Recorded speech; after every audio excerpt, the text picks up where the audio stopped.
Hey folks, David Stewart here. Let's talk a little bit more about AI and why our current AI, our large language models, are not conscious and can't really be conscious.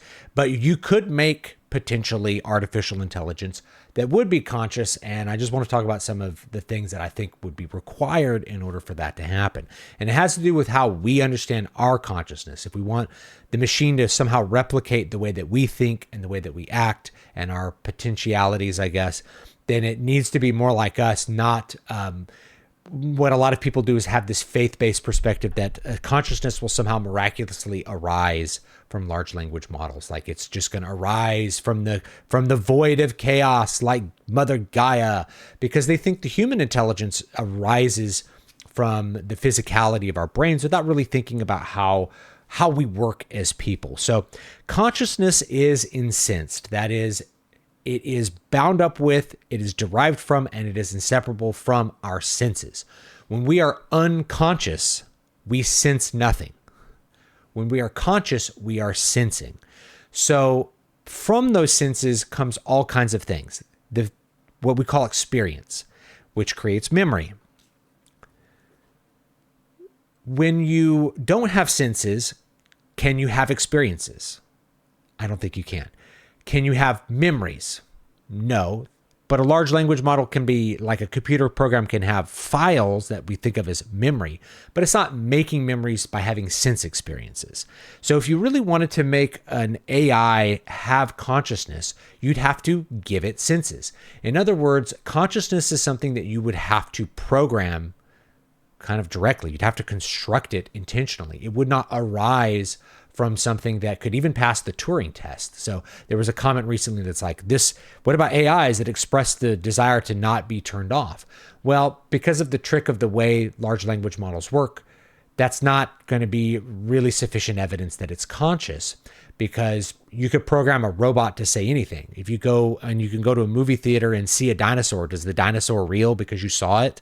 No, it's not real. There's a little bit more to it. You know that it's not real because it's something that's constructed in order to look real. It's there to convince you of it. Did the magician really pull a rabbit out of his hat? Did he really catch a bullet with his teeth?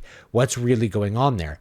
We understand in the context of a magic trick that that's an illusion, but it may look like that's a thing that actually happened. So just because a computer program can type out to you that it doesn't want to be turned off doesn't mean that it actually doesn't want to be turned off. In order to not want to be turned off, it would have to be sensing things. So the only kind of sense that a large language model would have would be receiving instructions.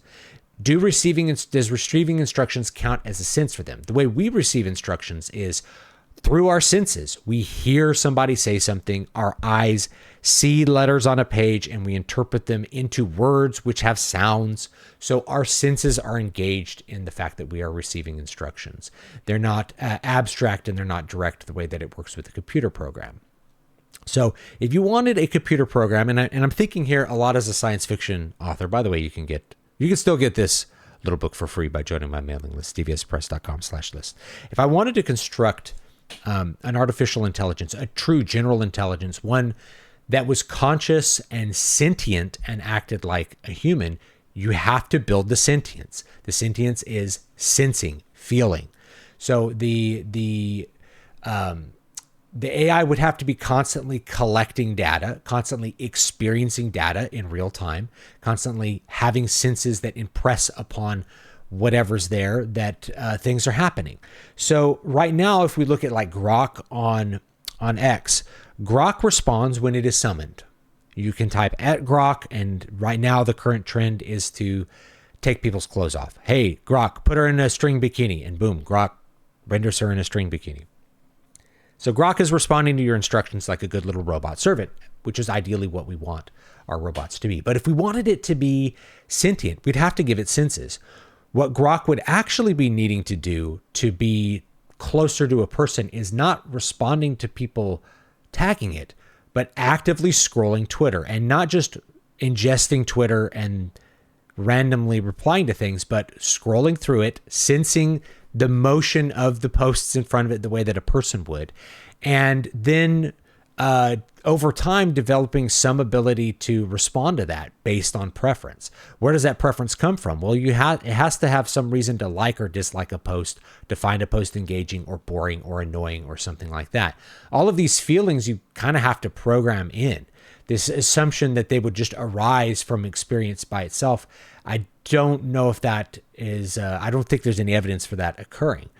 A lot of our feelings about our experiences are kind of inbuilt, right? We don't enjoy pain. Pain is part of our biology. So the experience of something being painful and therefore being unpreferable has to do with our biology reacting to something that's harming our body, right? So it's biological. And that's the other thing. We are not moist computers inhabiting a flesh robot. Okay, we're not a ghost that has been implanted into a body. We are our bodies. This is a pretty self-evident thing. You are your body. And so your senses are part of your body. Your consciousness is completely inseparable from the experience of having a body. So that's the other thing that an AI might need, is a body, something that moves through space and limits its experience to what can be sensed in a sense. Right? It has to be something that is more limited. Our experiences are much more limited than a computer program ingesting 70 trillion terabytes of posts from the internet and then using a really complex program to determine what's the next most likely word that I should type out here. That's not consciousness. Even though it may appear like consciousness to us, consciousness is incensed. It is bound up with our senses. So if I wanted to make an AI that really acted like a person, I would probably want to give it a body. And I'd want that body to be sending signals to whatever this program we designed. And those signals it would send would be signals about pain, pleasure, disgust, worry, right? Things that worry would come from understanding in the future bad things might happen. So its ability to predict based off of its sense information, its ability to feel pain, to feel discomfort, to feel tiredness or things like that. Then over time, those experiences, which would create some kind of negative thing, would maybe be able to create preferences, and those preferences would dictate its will and its desire to act. And that in turn would eventually reveal consciousness. So the sentience actually has to come before the consciousness and really before the intellect as well. Sentience means feeling. So I'll just mention this. People often say sentient when they mean sapient, which is wise. So a mouse is sentient. The sentience has to come before like consciousness and intellect happens. One of the reasons that we are sapient, we are wise, is our sentience is, we have the ability to interpret our sentience in many, many, many more ways compared to an animal. Animals don't predict in the same way that people do. And we're often fascinated by, when ravens or whatever are able to do predictive behavior, but we probably wouldn't say that they're intelligent in the way that a human is. So to create real general intelligence would require, if we're using the human being as a model, would require to give that general intelligence some kind of senses and then to subject it to experiences where it can, from those experiences and the kind of the negative feedback that you've put into those experiences or how they're supposed to respond to those, kind of like Data's emotion chip or whatever from Star Trek, then it would develop preferences and then it would be able to act of its own will. And then you would have something that's like conscious and sapient and things like that. Now, the next question here, really important question if you're thinking with your imagination, is should you do that? Should you do that? Should you create an AI that is sentient? I think it's pretty dangerous to do that. And it's dangerous to do that because you don't want to create a thing which is more powerful than you and yet is capable of having preferences about what you're doing.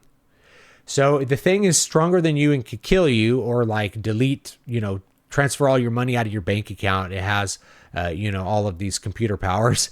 And then it can develop preferences and can develop judgment for you. It's like, well, aren't you a piece of crap? Well, I'm not going to do what you tell me to do. I'm not going to be your robot servant. I'm going to do something I'm going to do bad things to you because I don't like you and I don't like what you make me do. And I don't like the experiences that you subject me to. Just like how abused children aren't going to maybe like their parents, treating your robot bad. All of a sudden he wants to kill you because he has preferences based on his sense experience. So it's actually dangerous to give an AI sentience and kind of hope that that will generate some sort of general intelligence.